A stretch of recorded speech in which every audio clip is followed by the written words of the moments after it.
Shillong university के पूर्व कुलपति व पद्मश्री से सम्मानित वैज्ञानिक ने नेशनल इंटर कॉलेज में छात्रों को दिए ऐसे टिप्स कि अमल करें तो बन जाएंगे वैज्ञानिक। आपको बता दें कि गुरुवार को सीतापुर जनपद के सिधौली क्षेत्र के अलादातपुर स्थित नेशनल इंटर कॉलेज व जजौर के PM Shri Pandit Deendayal model inter college में आयोजित कार्यक्रम में हिस्सा लेते हुए शिलांग यूनिवर्सिटी के पूर्व कुलपति, डीन व वरिष्ठ कीट वैज्ञानिक ने उपस्थित छात्र छात्राओं को ज्ञान विज्ञान से जुड़े तमाम बिंदुओं पर विस्तार पूर्वक चर्चा कर आवश्यक टिप्स दिए। नेशनल इंटर कॉलेज में सैकड़ों छात्र छात्राओं को सबसे पहले पूर्व कुलपति, north Eastern Hill university Shillong के प्रोफेसर प्रमोद टंडन ने संबोधित करते हुए औषधीय अलंकृत एवं मसाले वाली फसलों की उपयोगिता पर चर्चा करते हुए ऊतक संवर्धन, नासी जीव प्रबंधन के साथ किचन गार्डन व उद्यम के रूप में इसे कैसे विकसित करें इसकी जानकारी दी। उन्होंने छात्रों से कहा कि आप सभी वैज्ञानिक बनने का हुनर रखते हैं। आज के समय में विज्ञान सबसे महत्वपूर्ण विषय है। कृषि वैज्ञानिक बनकर आप देश का नाम रोशन कर सकते हैं। शिलांग यूनिवर्सिटी में ही विज्ञान संकाय के विभागाध्यक्ष रहे प्रोफेसर रमेश शर्मा मानव जीवन में संतुलित आहार के महत्वपूर्ण योगदान, प्रोटीन, विटामिन पर उन्होंने चर्चा की। वरिष्ठ कीट वैज्ञानिक डॉक्टर मानवेंद्र त्रिपाठी ने मच्छर द्वारा संक्रामक बीमारियों, डेंगू, मलेरिया, फाइलेरिया आदि पर सामान्य मानवीय के प्रति सजगता का अभाव, उसकी रोकथाम व जन जागरण के विषय में बताया। इससे पहले कॉलेज के प्रधानाचार्य राजीव मिश्रा ने आए हुए सभी अतिथियों का स्वागत करते हुए पुष्पगुच्छ भेंट किया। इस अवसर पर तमाम छात्र छात्राएं व विद्यालय का स्टाफ मौजूद रहा।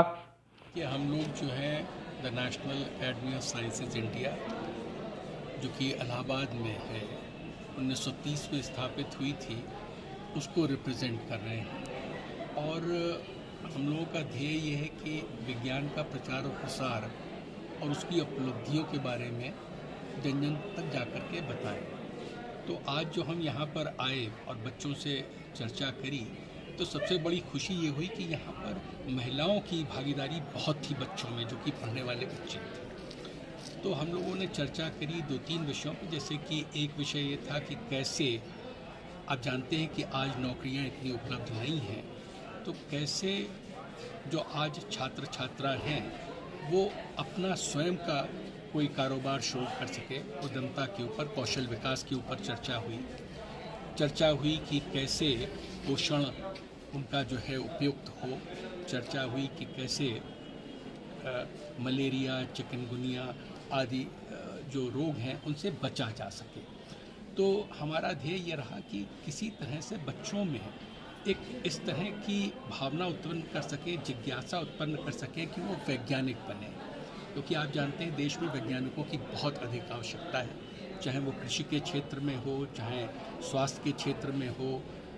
विज्ञान हर तरफ है, साइंस, इंजीनियरिंग, स्पेस, हर क्षेत्र में विज्ञान की आवश्यकता है। तो हम चाहते हैं कि गाँव में जो बच्चे हैं जिनको कि वो अवसर आज नहीं मिल पा रहे हैं, उनका जो एक स्वप्न है उसको हम लोग साकार कर सकें। कृषि से जुड़ा कोई उद्यम भी बताया गया है? जी, हमने उनको बताया कि कैसे पौधे जो हैं उनको प्रयोग करके अपना वो यहाँ पर एक कोई स्टार्टअप बना सकते हैं। जैसे कि बहुत से जगहों पर विशेष पौधे पाए जाते हैं, तो उन पौधों को मैं आपको बताऊं कि पहले हम लोगों ने ट्रेनिंग कराई हर्बल गुलाल बनाने की, एलोवेरा जेल बनाने की और रोज़ वाटर बनाने की।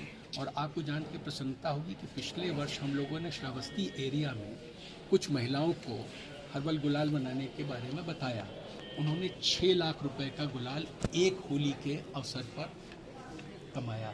तो हम चाहते हैं कि ऐसे ही कुछ कार्यक्रम हम वापस आकर इन विद्यालयों में भी करें, जिससे कि बच्चे जो हैं वो स्वयं अपना रोजगार कुछ आगे चल के कर सकें। सर, क्या इसी स्कूल में ये हुआ प्रोग्राम कि अन्य स्कूल में और भी होंगे? एक और स्कूल में भी आज हम लोग गए, जिसकी चर्चा डॉक्टर मानवेंद्र आपसे करेंगे। वहाँ पे भी हम लोगों का विषय यही था कि बच्चों में जाके विज्ञान के प्रचार और प्रसार के बारे में चर्चा करें और उनको भी वैज्ञानिक बनने के लिए प्रोत्साहित करें। वो क्षेत्रीय विद्यालय ही था? हाँ, यहीं पास में। मानवेंद्र जी, नाम क्या है? वो PM Shri Deendayal Upadhyay PM Shri model model school उसमें गए। वहाँ पे तिवारी जी प्रिंसिपल हैं और बहुत अच्छा कार्यक्रम हुआ। तो हम लोग प्रयास ये करते हैं कि जहाँ जाएं वहाँ 2-3 जो आसपास के विद्यालय हैं उनमें जाके बच्चों से मिलें। और बल्कि आज यहाँ पे जो बच्चे बैठे थे तो मुझे स्मरण आया कि डॉक्टर कलाम जब हमारे यहाँ यूनिवर्सिटी में आए, नॉर्थ ईस्टर्न यूनिवर्सिटी में, तो 6000 बच्चों के बैठने की व्यवस्था नहीं थी, तो सड़क पे ही बच्चे बैठे थे। और वही पुनः आज हमने देखा तो बहुत खुशी हुई कि बच्चों में ये जिज्ञासा है कि वो जानना चाहते हैं कि विज्ञान उनको क्या दे सकता है। सर अपना परिचय बताएं। मैं प्रमोद टंडन, प्रोफेसर था नॉर्थ ईस्टर्न हिल यूनिवर्सिटी में, वाइस चांसलर था और 2009 में मुझे पद्मश्री से सम्मानित किया गया। इन्हीं चीज़ों से कि हम कैसे विज्ञान को जन जन तक ले जाएं और उनके सोशियो इकोनॉमिक डेवलपमेंट के लिए काम किया जो नॉर्थ ईस्ट में, उसके लिए ये पुरस्कार दिया है। भाई साहब सर। मैं Ramesh Sharma, professor of biochemistry at North Eastern Hill University. मैं डिपार्टमेंट का हेड भी था और डीन भी था वहाँ। आज हमको ये सौभाग्य मिला, मौका मिला कि मैं आके बच्चों के सामने कुछ न्यूट्रिशन फॉर गुड हेल्थ इसके बारे में बच्चों को अवगत कराएं कि कैसे मोटा अनाज, सब्जियां, फल खाने से आप स्वस्थ रह सकते हैं और अपना अच्छा से जीवन यापन कर सकते हैं। ठीक सर। सर आज के प्रोग्राम में बच्चों को किस प्रकार से बताया गया है, शिक्षा दी गई है? आज के इस प्रोग्राम में जो नेशनल इंटरमीडिएट कॉलेज लादातपुर में हुआ, उसमें हमारी ये कोशिश रही है कि विज्ञान को जन जन तक संचार कार्यक्रमों के रूप में पहुंचाया जाए और जो यहाँ की विशिष्ट चीज़ें हैं जैसे टिश्यू कल्चर के बारे में, डेंगू रोग से कैसे बचा जा सके, मच्छरों के प्रकोप से कैसे बचाव किया जा सके और उसके लिए कौन कौन सी विधियां हैं, जैसे गिलोय का प्रयोग करना चाहिए, निबौली का प्रयोग करना चाहिए, उसमें मच्छर अंडे नहीं देते हैं और उनको जागरूकता उत्पन्न करने का प्रयास किया गया जिससे जन जन तक इस समस्या को पहुँचा करके और डेंगू, चिकनगुनिया जैसी बीमारी से समाज को निजात मिल सके। जी, आपका परिचय? मैं doctor Manvendra Tripathi senior entomologist रहा हूँ। हमारा उत्तर प्रदेश जो मेडिकल हेल्थ डिपार्टमेंट है वहाँ से 2022 से मेरा कार्यकाल पूरा हुआ और नेशनल एकेडमी ऑफ साइंसेज के कार्यक्रमों में हम सबके साथ इन कार्यक्रमों